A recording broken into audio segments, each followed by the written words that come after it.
सगळी चित्र आपण बघतो मुंबईतली 5-1 असं चित्र आहे मुंबईमध्ये। महेश तपासे यांच्याशी बोलूया। महेशजी, आपण मुंबईतलं चित्र सुद्धा बघतो, म्हणजे महाराष्ट्राविषयी बोललो पण मुंबईमधलं सुद्धा चित्र 5-1 अशी परिस्थिती आहे। त्याचे हात जोडून आभार व्यक्त करतो।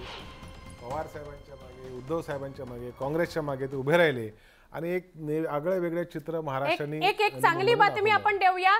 बघा, 1,54,000 मतांनी अमोल कोल्हे जिंकलेत।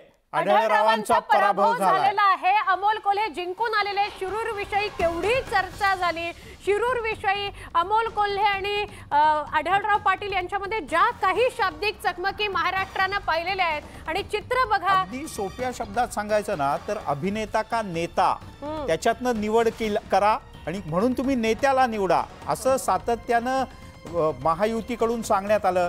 पण शिरूरच्या जनतेनं पुन्हा एकदा अमोल कोल्हे यांनाच पसंती दिली आहे। महेशजी, अमोल कोल्हेंचं आणि वास्तविक बघायला गेलं तर अजितदादांचा हा फार मोठा एक पराभव आहे। स्वतःची बारामती गमावली, स्वतःच्या जिल्ह्यातली दुसरी ही सीट शिरूरची देखील गमावली आणि मला वाटतं फक्त एक सीट रायगडची तटकरे साहेबांची, ते पण सोवळार त्यांच्या ताकदीवर मला वाटतं आज ते चांगला थोडा तिकडे त्यांचा हे दिसतोय। परंतु अजितदादांनी अमोल कोल्हेंच्या बाबतीत एवढं बोलले, सुप्रियाताईंच्या बाबतीत एवढं बोलले, म्हणजे अपेक्षा नव्हती की दादांसारखा एक सुसंस्कृत नेता अशा पद्धतीचं वक्तव्य करते। पवार साहेबांचं वय झालं, आता भावनिक आव्हानं करतील वगैरे वगैरे, ह्या सगळ्या गोष्टी दादांना शोभत नव्हत्या। आणि तुम्हाला खात्रीनिशी सांगतो, महाराष्ट्राची ती संस्कृती नाही। घरातला एखादा वडीलधारी व्यक्ती असला त्याच्याबद्दल असं बोलणं, ज्याने उभं केलेलं आहे, ज्याने कष्टाने पक्ष उभा केला, संस्थान उभा केल्या, राजकारणामध्ये तुम्हाला अस्तित्व दिलं, अशा व्यक्तीबद्दल जर कोण बोलत असेल तर महाराष्ट्र ते सहन करणार नाही।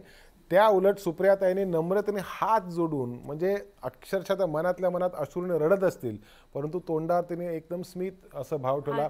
एक शब्द भावाच्या बद्दल काढला नाही, भावजाईबद्दल काढला नाही। इकडे लोक म्हणत होते, अरे तुम्हाला भाषण कराने काय होतं, म्हणजे लोकसभेमध्ये भाषण करून काय विकास होतो का, त्याला पैसे लागतात, निधी आणावा लागतो। अशा पद्धतीने दादाने करायला नको पाहिजे होतं। परमेश्वराने मला वाटतं एक निकाल दिलेला आहे, रामाने निकाल दिला आहे तो भाजपाच्या विरोधात। सचिन आणि मुंबई विषयी सचिन जे आपण विशेष बोलायला पाहिजे, 5-1 चित्र। मी पहिल्यापासून बोलत होतो की मुंबईतला जो मतदार हा एक रॅन्डम मतदान करणारा पद्धतीचा आहे। मी 2004चा एक उल्लेख केला, गेल्या वेळीचा पण तसं उल्लेख करण्याचं काम केलं होतं आणि आपण पाहिलं असेल की एक सीट सोडून बाकी सर्व त्यांनी एनडीएला देण्याचं काम केलं होतं। तेच रॅन्डम थिंकिंग या मुंबई शहरामध्ये झाले आणि ह्याचा परिपूर्ण जर श्रेय जर कोणाला द्यायचं असेल तर ते आदरणीय उद्धव बाळासाहेब ठाकरे यांना या निमित्ताने द्यावं लागेल की या सर्वांची कॅम्पेनिंग त्यांनी मिळून करण्याचं काम या निमित्ताने केलं। एक पर्याय आम्ही राहू शकतो, उभे राहू शकतो, कुठच्याही प्रशासकीय न्याय नसताना, पण ज्या पद्धतीने मुंबईला आणि राज्याला मुख्यमंत्री या पदावरून कोविड काळामध्ये जे त्यांनी मुंबईकरांना सांभाळलेलं आहे, मी तुम्हाला छाती ठोकून सांगतो, यावेळी मुंबईतून अक्रॉस द पार्टी लाईन्स मतं मिळालेली आहेत। मग तो गुजरातीचा असू दे, हिंदूचा असू दे, मागासवर्गीयाचा असू दे, हायफाय राईज मध्ये बिल्डिंग्समध्ये पण जे आम्ही आमच्या वरळीमध्ये बघतोय पोलिंगमध्ये मेजर लोक हे आज उद्धवजींना पसंती करण्याचं काम करतायत आणि म्हणूनच हे अलायन्स मध्ये आज हे 5च्या 5 सीट हे आम्ही निवडून आणू शकलो। आणि वर्षाताई तर हे ऐनची आपल्याला उमेदवारी मिळाली, सर्वांच्या मनामध्ये शासन होतं। उद्धवजींना त्यांनी भेटल्यानंतर उद्धवजींनी सांगितलं, काळजी करू नकोस वर्षात, तुझी गाडी मी रथ विजयरथ मी चालवेन। आणि तुम्ही बघा, कुर्ला असेल, चांदोळी असेल, बांद्रा पूर्व आणि पश्चिमला पण जी शिवसेनेची जी पूर्ण ताकद आहे ती वर्षाताईंना आज बघायला मिळते।